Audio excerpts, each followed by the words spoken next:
Complete the sentences with was and were. So was and were వాడేటప్పుడు ఇవన్నీ already జరిగిన వాటి గురించి మాత్రమే మాట్లాడుతున్నాము. ఎందుకంటే వాజ్ వర్ అనేవి పాస్ట్కి సంబంధించినవి, ఈజ్ ఆర్ అనేవి ప్రజెంట్కి సంబంధించినవి. ఇప్పుడు మనము ఈ ఫిల్ ఇన్ ద బ్లాంక్స్ని ఫిల్ చేద్దాము. వాజ్ అండ్ వర్ ఈ రెండింటిలో ఏదో ఒక్కదాన్ని మాత్రమే ఇక్కడ వాడాలి. How many people at your place last weekend. How many ఎంతమంది. సో ఎంతమంది ఉన్నారు అనేది ప్లూరల్ కాబట్టి ఇక్కడ వర్ అనేది వాడాలి. The book was not difficult, it easy. It was easy ఎందుకంటే ఇది singular. It was easy. Those my best jeans. ఇక్కడ మనము జీన్స్ని ప్లూరల్గానే అనుకోవాలి. ఎందుకు అంటే ప్యాంట్ని కానీ జీన్స్ని కానీ సాక్స్ని కానీ ఒక్కటిగా మనం పిలవకూడదు. Those were my best jeans. Dinosaurs prehistoric animals. ఇక్కడ వర్ అనేది వాడాలి. ఎందుకు అంటే డైనోసార్స్ అనేవి కూడా ప్లూరల్ కాబట్టి.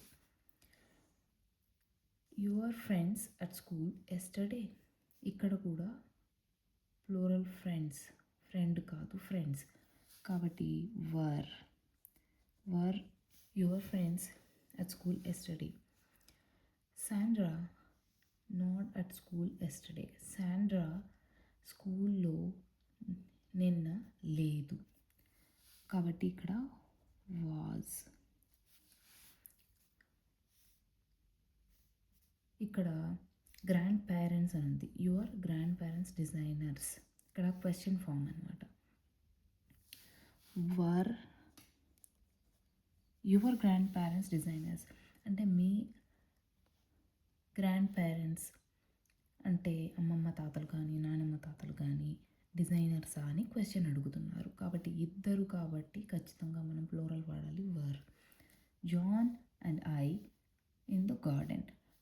ఇక్కడ జాన్ మరియు నేను ఇద్దరు వర్. అలాగే my grandmother was a nurse. ఒకప్పుడు, ఇప్పుడు కాదు. we at a party last week.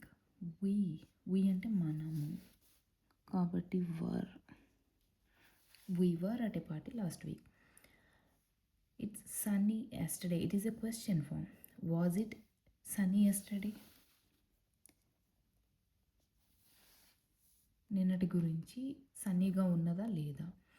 he not well yesterday. he so ఇది సింగులర్ కాబట్టి ఖచ్చితంగా వాజ్ అనేది వస్తుంది.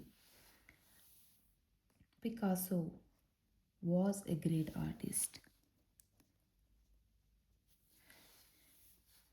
మీరు ఈ 14 the books on the shelf దీనిని ట్రై చేయండి, వీలైతే కామెంట్ చేయండి.